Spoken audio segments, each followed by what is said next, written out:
Hello বন্ধুরা, একটা ছোট্ট ব্লগ ভিডিওতে তোমাদের সবাইকে স্বাগত। মানে একটা ছোট্ট ভিডিও, মানে কি বলবো, আমি ফেসবুক ঘাঁটতে ঘাঁটতে বুবলি ম্যাডামের রিভেঞ্জের একটা পোস্টার দেখলাম। যে পোস্টারটা দেখে আমি পুরো অবাক হয়ে গেছি। মানে আমি ভাবছি যে বুবলি ম্যাডাম সত্যি কি, মানে এখন বুঝতে পারছি যে উনি কেন শাকিব খানের তুফানকে টক্কর দিতে চাইছে। তো এরকম পোস্টার হলে তো শাকিব খানের মুভি এমনি পড়ে যাবে, এমনি ডাউন খেয়ে যাবে, এরকম পোস্টার দেখে শাকিব খানের যে কোনো মুভি লস খাবে। পোস্টারটা দেখে আমার মাথা তো পুরো খারাপ হয়ে গেছে। ভাই রে ভাই, এত মানে এত এরকম পোস্টার হতে পারে? ভাই কি বলবো, বুবলি ম্যাডামকে মানে রেখেছে অনেক কষ্টে। মানে পোস্টারটা এতটা যে বুবলি ম্যাডাম যে পোস্টারটার মধ্যে আছে অনেক কষ্টে, বুঝেছেন? চলুন এই পোস্টারটা আগে দেখাই, না দেখলে বুঝতে পারবেন না।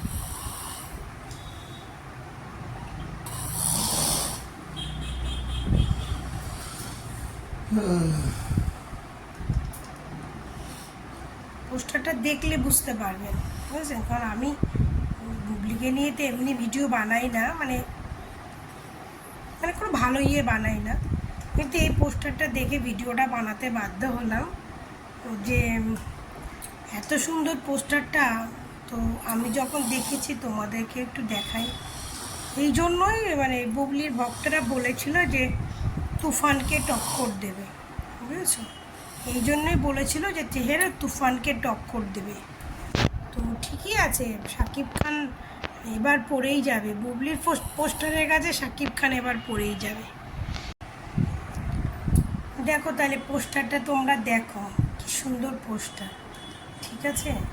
দেখো, আমি বুবলিকে নিয়ে কখনো ভালো ভিডিও বানাই না, কিন্তু এই পোস্টারটা দেখে আমি ভিডিওটা বানাতে বাধ্য হলাম।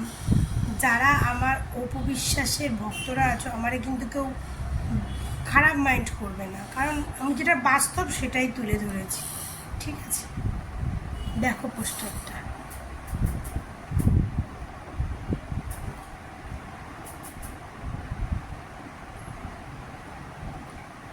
দেখেছো বুবলি ম্যাডাম কত কষ্ট করে আছে পোস্টারটার মধ্যে? এটা হচ্ছে রিভেঞ্জের পোস্টারটারে অনেক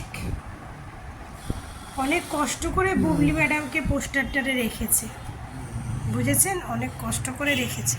কি ভালো না পোস্টারটা, আমি তো দেখে ফিদা হয়ে গেছিলাম। এর কাছে তুফান কোনো কিছু করতে পারবে? তুফানের ধারে কাছে মানে রিভেঞ্জের ধারে কাছে আসবে তুফান? কি যে বলেন না ভাই আপনারা! তুফান তো মানে দুদিন চলতে না চলতে নামাই দেবে। এই রিভেঞ্জ হচ্ছে মাস্ট। পোস্টারটা দেখে হাস্যকর লাগলো না? তো রিভেঞ্জের পোস্টার যদি এই হয়, আমি এতক্ষণ বলছিলাম, তোমরা বুঝতেই পেরেছো কেন কি বলছিলাম।